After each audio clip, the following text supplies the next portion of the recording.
Dink Wap Show. Teka, yung demonyo tsaka yung anghel dito magkabila. Ituloy mo Kasi yan. nabasa ko sa mata mo. Ituloy mo. Ge. Tingnan mo yung mangyayari. Pero nanalo yung anghel eh. The Dink Wap Show. Pinasama niyo din! Bubu! Ayoko na mag-podcast. Teka lang guys, scratchan ko. The Dink Wap Show. Dual income. No kids. With a podcast.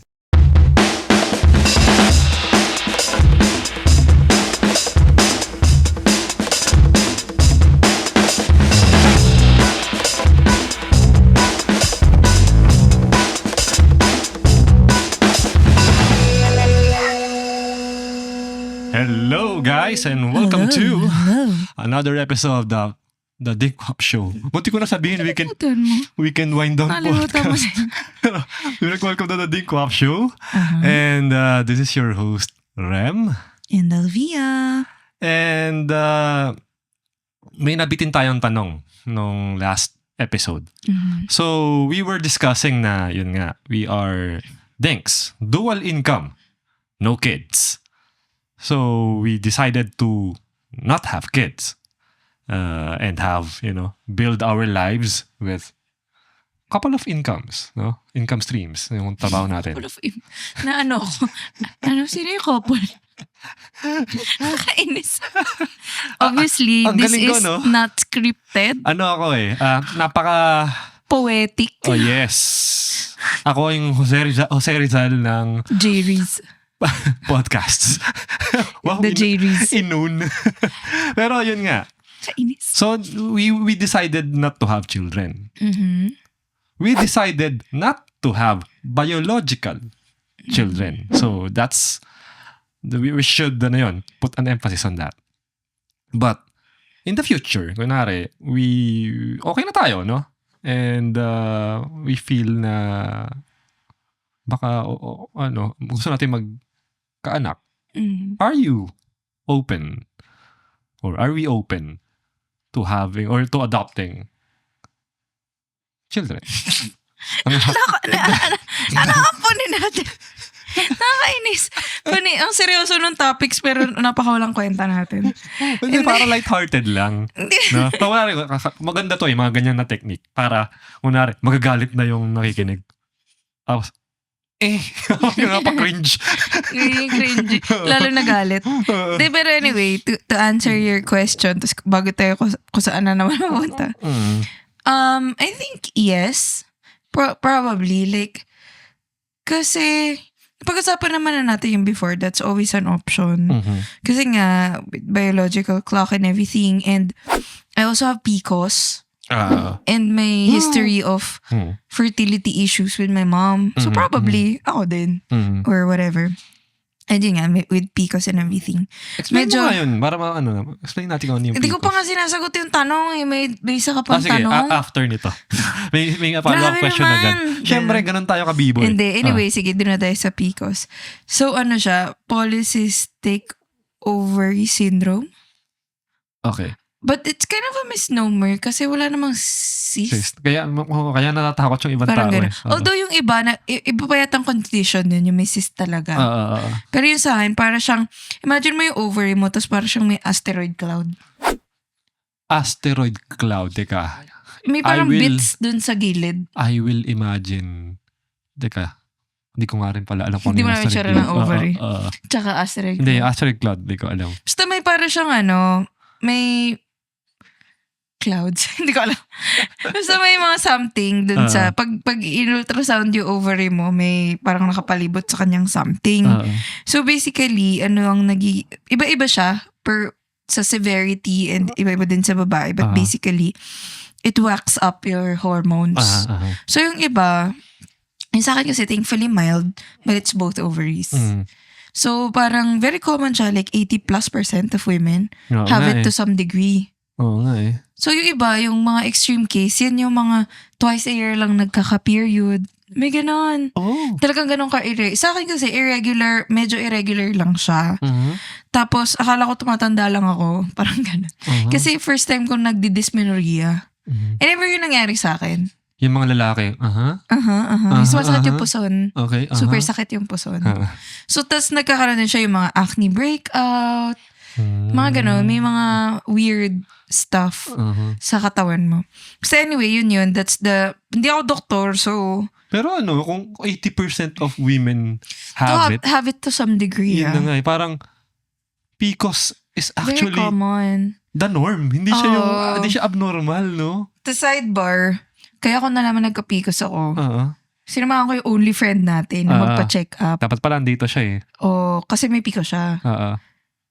Tapos nagpa-check up din ako. Parang grabe yung friendship namin, guys. Nagpasasamahan kami sa OB. Ganun sila mag-date. Ganun yung friendship namin. Diba? Ewan, basta, before pa tayo basta yun. Hindi kasi siya common na magpapa-check up ka talaga nun. Kasi it's a different prostate. Hindi siya pang APE. Ganun. Kailangan i-ultrasound yung ovaries mo and it's not comfortable. Pero, yan. Anyway, yun. So, yung sa akin naman, it's not very extreme. Pero nga, sinabi din na, yun nga, parang kailangan ako talaga mag-ayos ng lifestyle, be active. Tapos, pag PCOS din kasi, prone ka sa diabetes. So, chine-check ka din for pre-diabetes. Okay. Parang ganun. So, hindi din naman ako pre-diabetic. So, but almost. Nandun na ako sa saktong lang. Kumbaga ako nandito yung level, nandun ko na sabihin ako, pasado ka pa. Isang awa. Muntik na umabot. Muntik ka na umabot. So anyway, ano ba yung tanong? Ayun, so yung dun sa biographical. Biographical child. Biological child. Pwede ba yun? Bobo. So anyway, meron kasi akong, one of my siblings is adopted. Yan nga. So, yung bunso niya, no? I don't love her any different Yes. than my other siblings. So, di na ako magsasabi sa ranking ng sibling favoritism. Alam kasi naman nila eh. Alam nilang lahat. Alam nila kung sino favorite Alam nilang lahat. So, I don't love her any different. Diba? I don't treat her any different. So, parang naisip ko, if there is a chance na somewhere down the road, kumanta na, magkaroon tayo ng, ayun nga, there is a child who needs a home and tayo yung fit to care for that child. Why not? Yes. Kasi nandyan na siya eh. Diba? Nandun naman tayo sa, ayaw lang natin maglagay ng bagong life into this world. Diba? As much as possible. Kaso nandyan na siya. Yan na nga. Diba? Pero sana hindi. Wala na. Kasi sana boring na siya hindi sobrang baby. Kasi paano kung, hindi natin kaya baby talaga. paano kung like 50 na tayo nun tapos magpa-potty train pa? So, sa akin naman, ganun din. Ito rin, parang iniisip ko, ko ba't weirdo akong bata no? Pero, naisip ko na yung mga ganyan. Na if ever, baka pwede mas magandang mag-adopt ako. Diba? Kung I have the capacity to raise a child, just feeling ko ready na ako.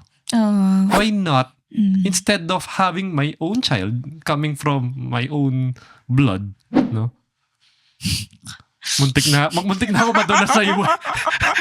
Sabi ko na eh. Buti na lang na eh. Sorry, hindi ko na bigyan.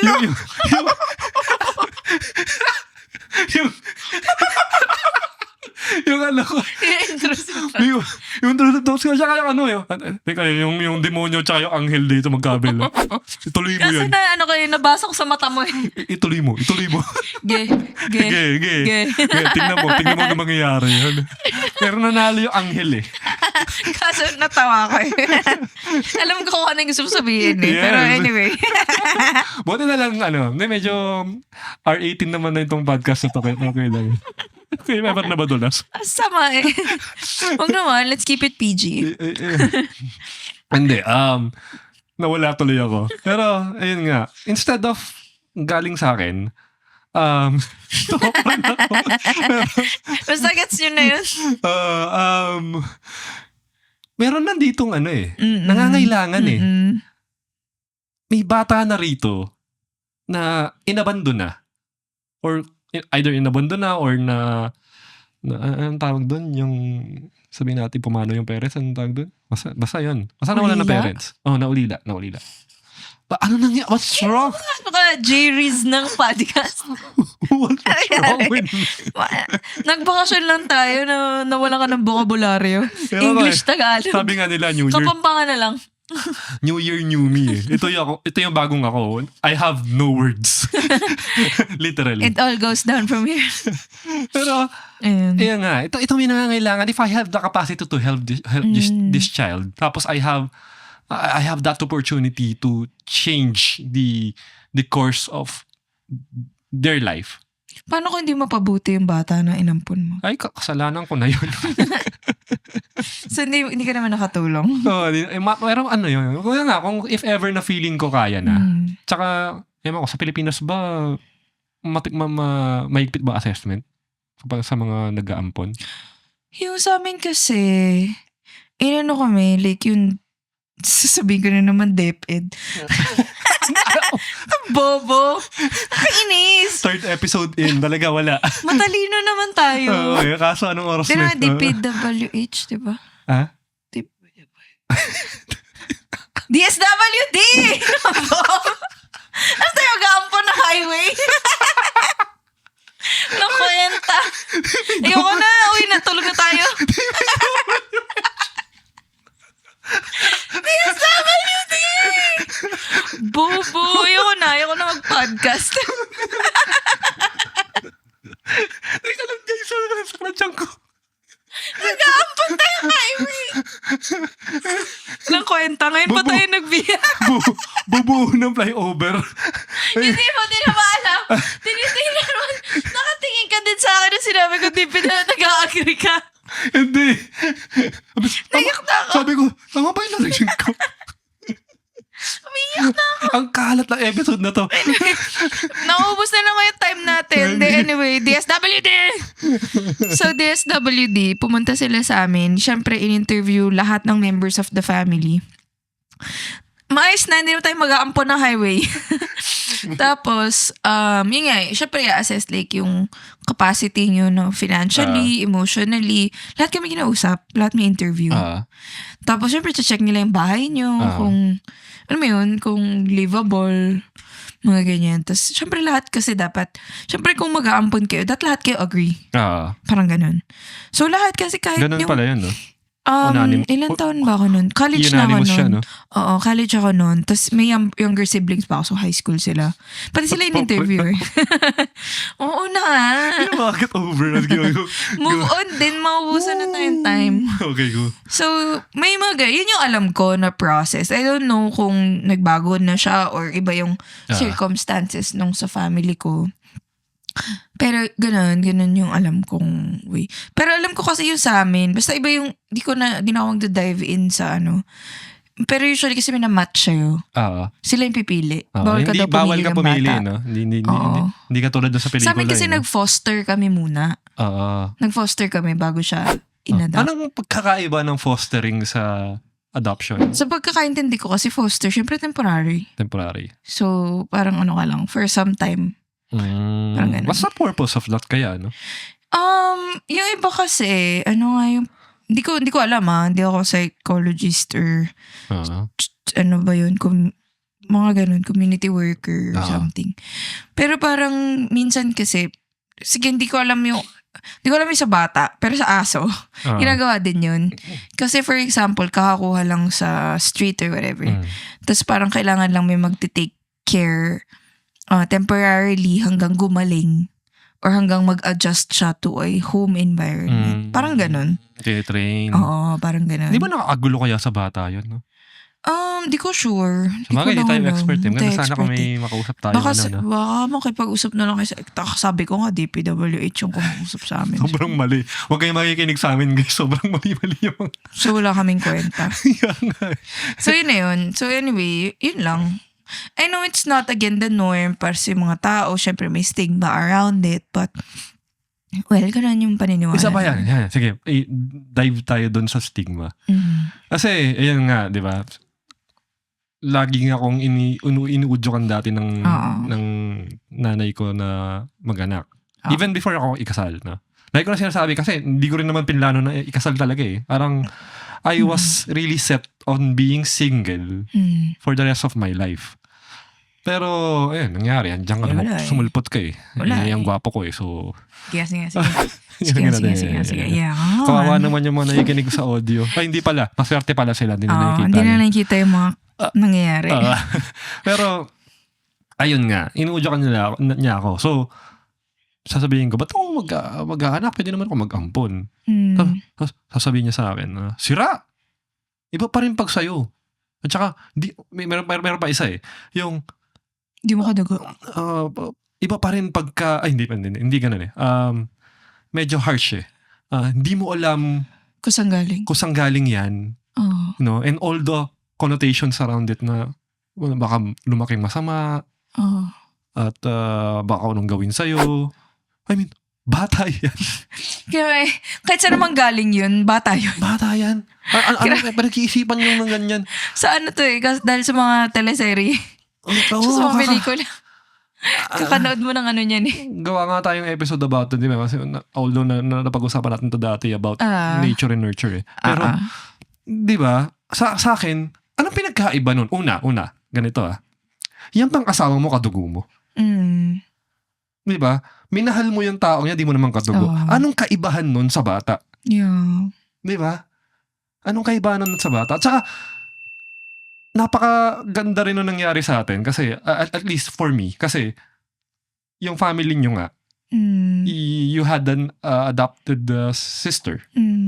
So, ngayon, pagka sinasabi sa akin yan, iba pa rin bakit? Yung bang kapatid ni Elvia, iba yun. Di ba? Hindi, wala na, tamimis wala. Hindi lang alam sasagot eh. Kasi parang mas concrete na yung ano namin. Totoo na to. Kasi there's actually a family member rito na we all love. Tsaka nakakatawa kamukha namin siya. Sobrang hindi halata. Sobra. Kaya nga nung first time ko pumunta sa inyo, nung maliit pa siya, hindi ko talaga napansin na yung age gap lang. Oo. And yun parang okay lang na alam ng bata dapat siya. Alam kasi. Tsaka, and we don't treat her different. Wala naman. And then wala talaga. In fairness din kasi kahit sa extended family namin, when we decided to, yun nga, adopt, ano na kasi siya, 4 years old? Malaki na siya. Tapos parang they really welcomed her. May gifts siya sa Christmas, mga ganun.